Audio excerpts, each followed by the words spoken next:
কি কি পরীক্ষা নিরীক্ষা করে থাকেন, কিভাবে নিশ্চিত করেন যে না আসলে ফিলিংয়ে যেতে হবে, রুট ক্যানেলে যেতে হবে, কি কি পরীক্ষা নিরীক্ষার মাধ্যমে নিশ্চিত করেন? প্রথমেই আসে হিস্ট্রি, মানে ইতিহাস। আমরা রুগীকে ভালো করে জিজ্ঞাসা করি যে আপনি এই সব কী সমস্যাটা নিয়ে আসছেন আপনার। রুগী যদি বলে হ্যাঁ ব্যথা শুরু হয়ে গেছে, তীব্র ব্যথা, আমাকে ওষুধ খেয়ে ব্যথা কমাতে হচ্ছে, এই ধরনের হিস্ট্রি কিন্তু রুগীরা দেয়।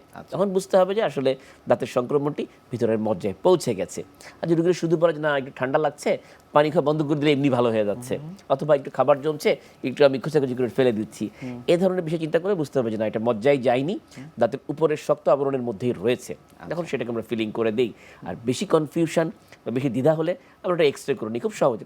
চেম্বারে এখন অনেক এক্সরে মেশিন থাকে, ছোট্ট পোর্টেবল এক্সরে, পোর্টেবল যেটা, এটা যাতে দেখে নিলেই ক্লিয়ার বোঝা যায় যে এই দাঁতের যে ক্যাভিটিটা হয়েছে সেই ক্যাভিটির ব্যাপ্তিটা কতটুকু হয়েছে, সেটা কি মজ্জাপদ চলে গেছে নাকি দাঁতের শক্ত আবরণের মধ্যেই আছে, নিশ্চিত হওয়া যায়। স্যার ফিলিং আসলে কখন করা হয়ে থাকে এবং রুট ক্যানেল কখন আমরা করে থাকি সেই বিষয়টি একটু বিস্তারিতভাবে জানবো। যতক্ষণ পর্যন্ত দাঁতের গর্ত বা দাঁত ভেঙে যাওয়া বা জোরে জোরে ব্রাশ করছি দাঁতের লেয়ার উঠে যাওয়া, এসব থেকে যতক্ষণ পর্যন্ত সংক্রমণ বা প্রদাহ দাঁতের ভিতরে মজ্জায় না পৌঁছাবে ততক্ষণ মধ্যে ফিলিং করা যায়। এবং খুব মজার বিষয় হচ্ছে যে এই ফিলিংটি কিন্তু খুব সহনীয় একটি খরচের মধ্যে, একদিনেই ঝামেলা মুক্ত একটি চিকিৎসা।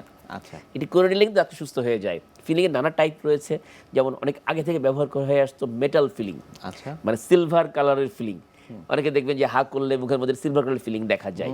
এটি লম্বা টাইম ব্যবহার হয়ে আসছে, প্রায় 200 বছরের বেশি ধরে ব্যবহার হয়ে আসছে সারা বিশ্বে। একটা মজবুত ফিলিং, এটা একবার করে ফেলে সাধারণত এটা রিপিট করার দরকার হয় না, লম্বা টাইম থাকে। তবে এই ফিলিংয়ের কিছু সাইড ইফেক্ট এখনকার গবেষণা বলছে যে এর মধ্যে কিছু মার্কারি থাকে, যেটা বিতর্কিত হচ্ছে। অনেক দেশ আবার এটা মাঝে মাঝে বন্ধ করে দিচ্ছে, কোনো কোনো দেশ বন্ধ করে দেয় আবার চালু করে, এরকম একটা অবস্থা। এর পরিবর্তে কিন্তু এখন কসমেটিক ফিলিং চলে আসছে, আমাদের বাংলাদেশে চলে আসছে, একদম প্রান্তিক জনগোষ্ঠী এটা পাচ্ছে। আমরা কম্পোজিট ফিলিং বলি, এটা সেম ওই মেটাল ফিলিংয়ের মতোই কাজ করে, বাট এর মধ্যে মার্কারি থাকে না, মেটাল থাকে না। নন মেটাল ফিলিং দেখতে একদম দাঁতের মতো, মানে পেশেন্ট নিজেও বুঝতে পারবে না যে তার গর্তটি ভরে গেছে।